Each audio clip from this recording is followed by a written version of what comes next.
The screenplay of this film is like a live social experiment, and we audience are not the observer of it. We are the subjects. The film conducts that experiment on us and plays with our mind, and with that proves it what it's trying to say. Outstanding.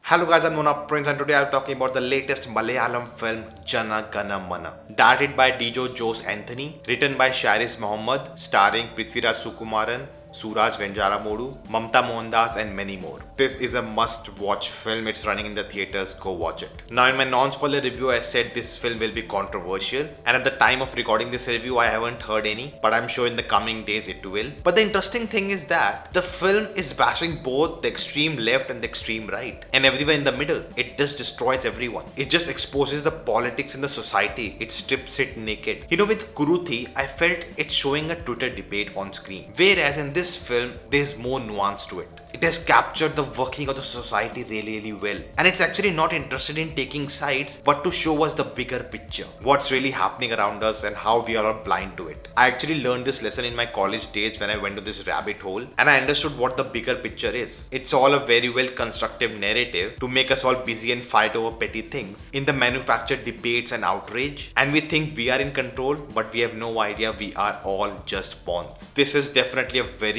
bold film. The debates it's having are so uncomfortable and impossible to talk about in public. There's no way. Maybe with your close friends and family you can have a discussion like this in your living room, but not outside. Now I cannot hold it in anymore. I want to go into spoilers, so if you haven't watched the movie, pause this, go watch it and then come back. Oh my god, let's talk about it. That second half, the flip, the courtroom drama. I cannot believe it. Now if you're aware about your surroundings, what's happening in our country, you would know there are so many events in this film which are taken from real life and which are recent events, not even like 10-20 years back. And the way all of it is blended into the narrative with so much coherency, and at the end driving your point, it just masters storytelling. Some of the dialogues are so hard-hitting and thought-provoking. Now see what the film does, what the screenplay does. In the first half, we follow Suraj's character, and the film makes us convinced he's the good guy, and we agree with him, we are with him, we are supporting him, we are rooting for him. How the public in the film are falling for the media perception, even we are doing the same. We are falling for whatever the film is trying to show us, and we are agreeing to it. And don't lie,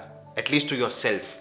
We all were happy, we all were satisfied when the four were killed, and I'm not gonna deny that. And then the second half starts, we finally get Prithviraj on screen, and he's actually giving so many monologues. It sounds preachy, but it's not preachy. You know why?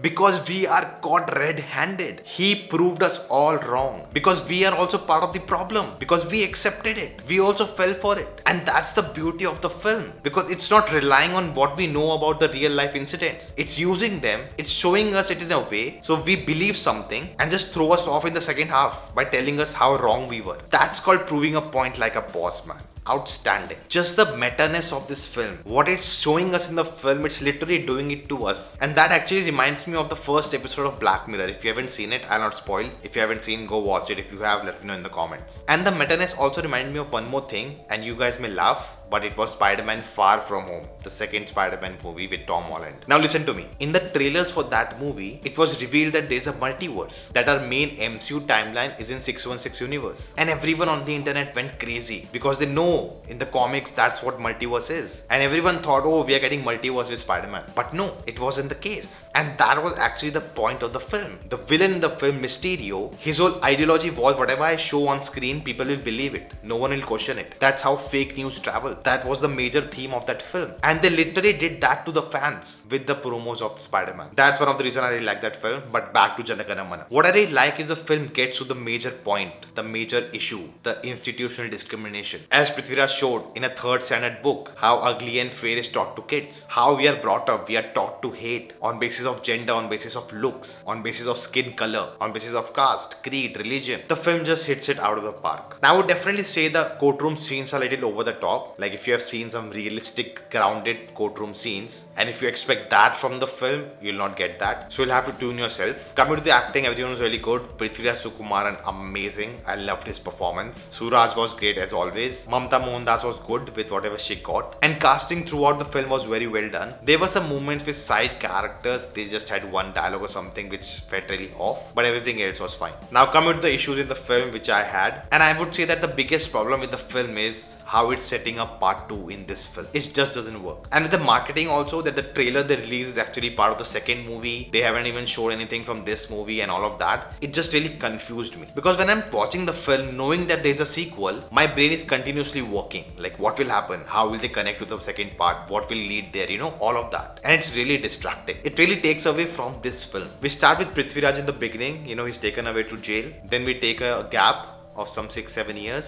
and then at the interval we get him back, and that too something else is going on. We don't even talk about what happened in the beginning, and at the end the film just goes on forever. Have few scenes to set up the sequel, but no, the film takes so long to set up everything. You know what's gonna come next, this flashes of so many things, and it just takes away all that impact and high I was on. It just starts to drag. They should have been just a tease, you know, for part 2, that's it. Not like 15-20 minutes of, you know, footage and the film's not ending. Just end on a high. But no, that wasn't the case. And honestly, I'm not excited for the second part because I'm still thinking about the first movie. I'm so invested in it. Let me be invested. Don't take away from that and oh, second half is coming. See, this is gonna happen. Of course, when we get to second part, we all will be excited. But doing the setup, you harm the first film itself. So guys, those are my thoughts on the movie. Let me know your thoughts in the comments below. I'm sure there'll be a big debate on this. Do let me know if you want a live session on this. Maybe we can plan something. And at the end, I would say easily one of my favorite films of the year. Really well done. There were some issues as I said, but still it is a must watch. Through channel membership, you can support this channel and help me continue this journey ahead. And in turn, you get various perks. To know more, click on the join button. For more information, check out the community page. So guys, that's the video. Thank you for watching. If you liked it, the thumbs up button, share this video in the comments your thoughts. If you haven't subscribed yet, check out the videos if you like them too. Do subscribing and I'll see you next time.